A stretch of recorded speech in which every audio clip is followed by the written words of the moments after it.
ভগবান শ্রীরাম তো সবার মনেই আছেন, কিন্তু সবার মন ভগবান শ্রীরামের প্রতি নেই।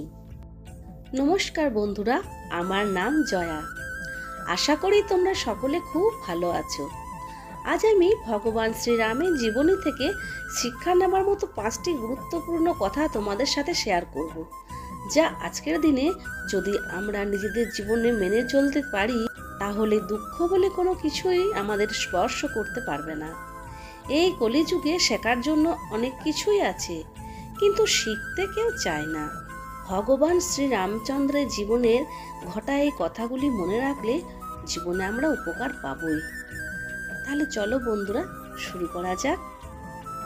চৈত্র মাসের শুক্লপক্ষের নবমী তিথিতে জন্ম হয়েছিল তার, যাকে আমরা ভগবান শ্রীরাম বলে জানি। যখন নামকরণ হচ্ছিল শ্রীরামের, তখন মহর্ষি বৈশিষ্ট্য মুনি রাজা দশরথকে বলেন, जो आनंद सिंधु सुख राशि शिकारते त्रैलोक सुपाशि सो सुख दाम राम अशरामा अखिल लोक दायक বিশ্রামা। যিনি আনন্দের সমুদ্র, সুখের রাশি, যে আনন্দ সিন্ধুর এক কোণাতে 3 লোক সুখী হয়ে যায়, যিনি লোককে আনন্দ দেন, যিনি সুখের ধাম, আপনার সবচেয়ে বড় পুত্রের নাম হয় রাম। যখন চৈত্র মাসের শুক্লপক্ষের নবমী তিথিতে প্রভু শ্রীরামের জন্মগ্রহণ হয়, তখন যেমন আনন্দ মানুষের মধ্যে হয়েছিল, তেমন প্রকৃতিতেও তা প্রতিফলিত হয়েছিল। বলা হয় সেই সময় সরযূ নদীর জল বাড়তে শুরু করে, তার মধ্যে পবিত্রতা আসতে শুরু করে, বৃক্ষে বৃক্ষে ফলে পরিপূর্ণ হয়ে যায়, নদী খাল বিল জলে পরিপূর্ণ হয়ে যায়।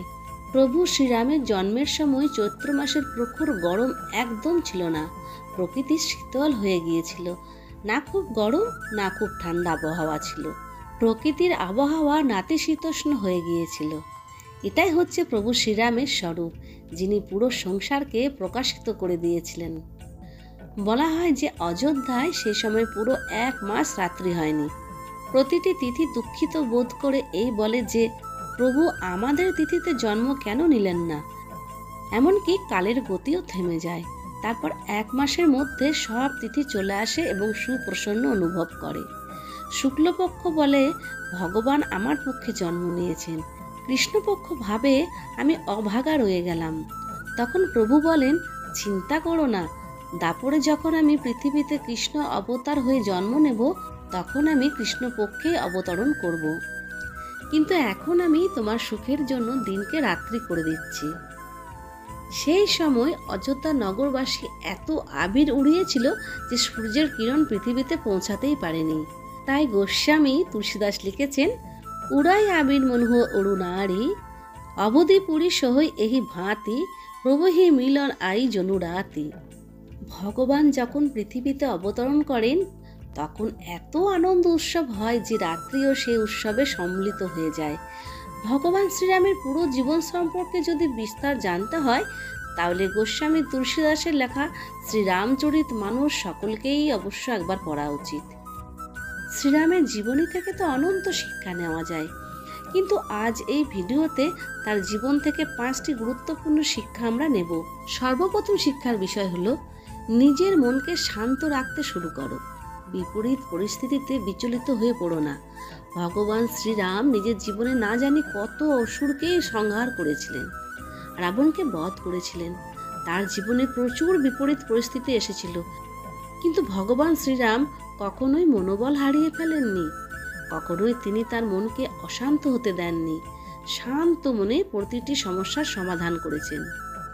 রামায়ণে বর্ণিত আছে যে, মেঘনাদ যখন কপট যুদ্ধ করছিল, বারবার অদৃশ্য হয়ে বাণ নিক্ষেপ করছিল, তখন ভ্রাতা লক্ষ্মণের ক্রোধ এসে যায় এবং তিনি ভগবান শ্রীরামের কাছে গিয়ে বলেন, আমাকে ব্রহ্মাস্ত্র নিক্ষেপ করার অনুমতি দিন। ভগবান শ্রীরাম তখন ভ্রাতা লক্ষ্মণকে বোঝান এবং বলেন, যদি কোনো মানুষ আমাদের সাথে সম্মুখীন যুদ্ধ না করে, কিংবা কেউ যদি আমাদের শরণে চলে আসে, অথবা কেউ যদি রণক্ষেত্র থেকে পালিয়ে যায় বা পাগল হয়ে যায়, এরকম 4 মানুষের উপর ব্রহ্মাস্ত্র নিক্ষেপ করা উচিত নয়। যখন তিনি মানা করে দেন, তখন ভ্রাতা লক্ষ্মণ পুনরায় যুদ্ধক্ষেত্রে উপস্থিত হয় এবং মেঘনাথের সাথে যুদ্ধ করতে শুরু করে। কিন্তু মেঘনাথ আকাশের মধ্যে অদৃশ্য হয়ে বিভিন্ন জায়গা থেকে বাণ নিক্ষেপ করছিল, আর সে শক্তি অস্ত্র নিক্ষেপ করে যাতে ভ্রাতা লক্ষ্মণ মূর্ছিত হয়ে ভূমিতে লুটিয়ে পড়ে। এইরকম বিপরীত পরিস্থিতিতে যখন ভগবান শ্রীরামের ভ্রাতা বেহুশ হয়ে ভূমিতে লুটিয়ে পড়েছে, তখনও তিনি তার মনকে বিচলিত হতে দেননি। তিনি তার সৈন্যদলকে বলেন, যান, বৈদ্য ডেকে আনুন। সুসেন বৈদ্যের কাছ থেকে শ্রীরামচন্দ্র জানতে পারেন যে ভ্রাতা লক্ষ্মণের চিকিৎসা একমাত্র সঞ্জীবনী বুটি দ্বারাই সফল হবে। তিনি বলেন, সূর্যোদয়ের আগে সঞ্জীবনী বুটি নিয়ে আসুন। শ্রীরামচন্দ্রের পরম ভক্ত হনুমানজি প্রভুর আদেশ পালন করেন। তিনি সূর্যোদয়ের পূর্বেই সঞ্জীবনী বুটি নিয়ে হাজির হন, আর সকাল হবার পূর্বেই চিকিৎসা সফল হয় এবং ভ্রাতা লক্ষ্মণ সুস্থ হয়ে আবার যুদ্ধ করার জন্য প্রস্তুত হন। এত বড় বিপরীত পরিস্থিতিতেও ভগবান শ্রীরাম নিজের চিত্তকে অশান্ত হতে দেননি।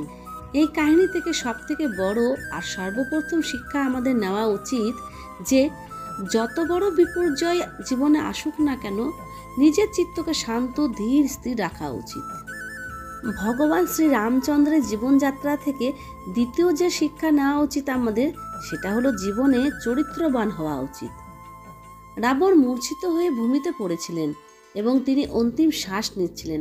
তখন ভগবান শ্রীরাম ভ্রাতা লক্ষ্মণকে বলেন, রাবণের কাছে যাও এবং তার কাছে জ্ঞান প্রাপ্ত করে এসো। ভ্রাতা লক্ষ্মণ রাবণের কাছে যান। তখন রাবণ বলেন যে, তুমি যদি আমার প্রশ্নের উত্তর দাও তাহলেই আমি তোমাকে জ্ঞান প্রদান করব। আমার প্রশ্ন হলো, আমার পরাজয়ের সবথেকে বড় কারণ কি? ভ্রাতা লক্ষ্মণ বলেন, আমি এই প্রশ্নের উত্তর জানি না। তখন রাবণ বলেন, আমার পরাজয়ের সবথেকে বড় কারণ হলো আমি চরিত্রহীন হয়ে গিয়েছিলাম। আমি পরস্ত্রীকে কুনজরে দেখেছিলাম, কুপ্রবৃত্তি মনে এনেছিলাম, মোহ, বাসনা, লোভ, নিন্দা এইসব অপগুণের চক্রে জড়িয়ে পড়েছিলাম। কিন্তু তোমাদের জয় হয়। আমার এত বিশাল সেনাবাহিনীকে তোমরা হারিয়ে দিয়েছ। তার কারণ তুমি, তোমার দাদা এবং তোমাদের সৈন্যরা সকলেই চরিত্রবান। রাবণ আরও বলে, বিপদের সময় আপনজনদের পাশে থাকা খুব দরকার। আমার ভাই বিভীষণ আমাকে ছেড়ে চলে গেছে, কিন্তু তুমি তোমার অগ্রজের পাশে দাঁড়িয়েছ। দ্বিতীয় কাহিনী থেকে শেখার বিষয় হলো, সব সময় নিজের চরিত্রকে ঠিক রাখা উচিত। সব সময় মর্যাদার মধ্যে এবং সংযমে থাকা উচিত। চরিত্রবান হও, চরিত্রহীন নয়। মনে রাখবে, নিজের মর্যাদার মধ্যে থেকে যে উত্তম আচরণ করে সেই তো হয় মর্যাদা পুরুষোত্তম। প্রভু শ্রীরাম কখনোই নিজের মর্যাদাকে উল্লঙ্ঘন করেননি। তিনি তার জীবনে পুত্র, ভাই, স্বামীর বিভিন্ন মর্যাদাকে অক্ষুণ্ণ রেখেছিলেন। এই জন্যই তাকে মর্যাদা পুরুষোত্তম শ্রী রামচন্দ্র বলা হয়। তৃতীয় শিক্ষা তার জীবনযাত্রা থেকে আমরা যেটা পাই সেটা হলো, সম্পর্ককে মহত্ব দাও, পরিবারকে মহত্ব দাও, আপনজনদের মহত্ব দাও। ভগবান শ্রীরাম পিতার প্রতিজ্ঞা ভঙ্গ হতে দেননি। তার মাতা কইকেয়ী যে প্রতিজ্ঞা করিয়েছিলেন তার অপমান হতে দেননি, বরং হাসতে হাসতে বনবাস যাত্রা করেছিলেন। 4 ভ্রাতার মধ্যে কোনো দিন ভালোবাসা কমেনি। ভালোবাসা এতটাই ছিল যে ভ্রাতা লক্ষ্মণ দাদার সাথে বনবাস যাত্রা করেন। ভ্রাতা ভরত রাজসিংহাসন ছেড়ে দেয়। এটা থেকে বোঝা যায় ভগবান শ্রীরাম ভাইদের এতটাই ভালোবাসতেন যে সকল ভাইও তার দুঃখে দুঃখিত হয়ে পড়ত। এটা থেকে শিক্ষা নেওয়া উচিত যে ভাইদের মধ্যে ভালোবাসা থাকা উচিত। ভগবান শ্রীরাম নিজের জীবনে গুরুকেও খুব সম্মান করতেন, পরিবারের বড়দেরও সম্মান করতেন, ছোটদেরও স্নেহ করতেন। তিনি মনে করতেন যে সম্পর্ক জীবনের সবথেকে মহত্বপূর্ণ বিষয়। জীবনে যতই সুখ সমৃদ্ধি থাকুক না কেন, যতই সাম্রাজ্য থাকুক না কেন, আপনজনদের সাথে সম্পর্ক যদি ভালো না হয় এবং আপনজনরা যদি সাথ ছেড়ে দেয়, তাহলে সেই সুখ সমৃদ্ধির কোনো মহত্বই নেই। ভগবান শ্রীরামের জীবন থেকে চতুর্থ শিক্ষার বিষয় হলো যে একতাবদ্ধ হয়ে থাকা। তা সে পরিবারের মধ্যে হোক বা সমাজেই হোক, সবসময় একতাবদ্ধ হয়ে থাকা উচিত। মহারাজ দশরথের 4 পুত্রের চরিত্র আলাদা আলাদা ছিল, কিন্তু তবুও তাদের মধ্যে একতা ছিল, আর সংকটের সময়েও তারা একসাথে ছিল। তুমি যত বড়ই হও না কেন, যতই উন্নতি করো না কেন, যদি তোমার আশেপাশে আপনজনরা না থাকে, তাহলে মনে রাখবে তোমার ওই সমৃদ্ধির, ওই সম্মানের কোনো মূল্যই নেই। ভগবান শ্রীরাম রাজ পরিবার থেকে ছিলেন। উনি ইচ্ছে করলে মাঝিকে গলায় জড়িয়ে নাও ধরতে পারতেন, মাতা শবরীর এঁটো কুল নাও খেতে পারতেন, কিন্তু তিনি এটা করেছিলেন এই জন্যই যাতে পৃথিবীবাসীকে সাম্যের বাণী পৌঁছে দিতে পারেন এবং নিজের প্রজাদের মধ্যে সমতার বিশ্বাস জাগিয়ে তুলতে পারেন। তিনি লঙ্কার উদ্দেশ্যে যখন যাত্রা করেন তখন বানর সেনাদের নিজের সাথে নিয়েছিলেন, সকলকে সংগঠিত করেছিলেন, সকলকে একজোট করেছিলেন, তবেই তিনি লঙ্কা জয় করতে পেরেছিলেন। তার জীবন এটাই শেখায় আমাদের, একতা বানিয়ে রাখো, ছত্রভঙ্গ কখনো হয়ে যেও না, ছোট ছোট কথাতেই ঝগড়া বন্ধ করো। তার জীবন থেকে শেখার তো অনেক কিছুই আছে, কিন্তু 5 নম্বর শিক্ষার বিষয় হলো যে সবসময় বিনম্র থাকো, শান্ত থাকো। ভগবান শ্রীরাম লঙ্কা যাত্রা করার জন্য সমুদ্রদেবের কাছে অনেক প্রার্থনা করেন, কিন্তু সমুদ্রদেব তার প্রার্থনাতে প্রসন্ন হন না। শেষে তার অল্প রাগও হয়। এরপর সমুদ্রদেব দর্শন দেন এবং লঙ্কা যাত্রা করার জন্য রাস্তা করে দেন, কিন্তু নিজের বিনম্রতাকে ভগবান শ্রীরাম কখনোই ত্যাগ করেননি। ভ্রাতা লক্ষ্মণ বিরক্ত হয়ে বলেন, দাদা, আমরা এখনই রাস্তা তৈরি করে নিচ্ছি। কিন্তু ভগবান শ্রীরাম বলেন, না, আমাদের প্রার্থনা করা উচিত, চলো আমরা তপস্যা করি সমুদ্রদেবের। রাবণের ভাই বিভীষণ যখন শ্রী রামচন্দ্রের সঙ্গে সাক্ষাৎ করেন তখন তিনি সংশয় না করে তার সাথে খোলা মন নিয়ে কথা বলেন, তাকে স্বাগত জানান। রাবণ বধের পর লঙ্কা রাজা কে হবে এই নিয়ে কথা ওঠে। তখন ভগবান শ্রীরাম খুশি মনে বিভীষণকে লঙ্কার সিংহাসনে বসিয়ে দেন এবং তার হাতে লঙ্কা রাজ্য শাসন করার ভার দেন। এমনকি ভগবান শ্রী রামচন্দ্র রাবণকেও অনেক অবসর দেন, যাতে রাবণ নিজের ভুল শুধরে নেয় এবং সঠিক রাস্তায় চলে আসে। কিন্তু রাবণ কিছুতেই সঠিক রাস্তায় আসতে চাননি, তাই বাধ্য হয়ে তাকে বধ করতে হয়। প্রভু শ্রীরাম আমাদের এই শিক্ষায় দেন যে জীবনে কখনোই বিনম্রতাকে ত্যাগ করো না।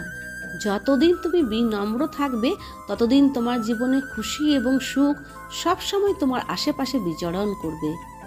এছাড়াও ভগবান শ্রী রামচন্দ্রের জীবন কাহিনী আমাদের আরও কয়েকটি মূল্যবান শিক্ষা দেয়, যেমন জীবনে উন্নতির পথে এগিয়ে চলার জন্য দৃঢ় সংকল্পচিত্ত হওয়া উচিত, তাহলে তুমি যা চাইবে তাই পাবে।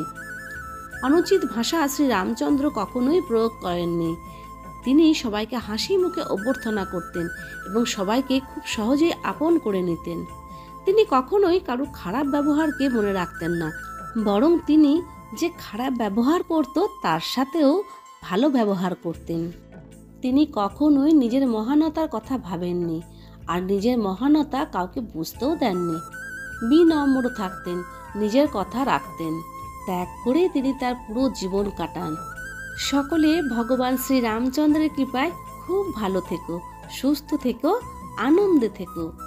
এই শুভকামনা নিয়ে এখানেই শেষ করছি। বাই।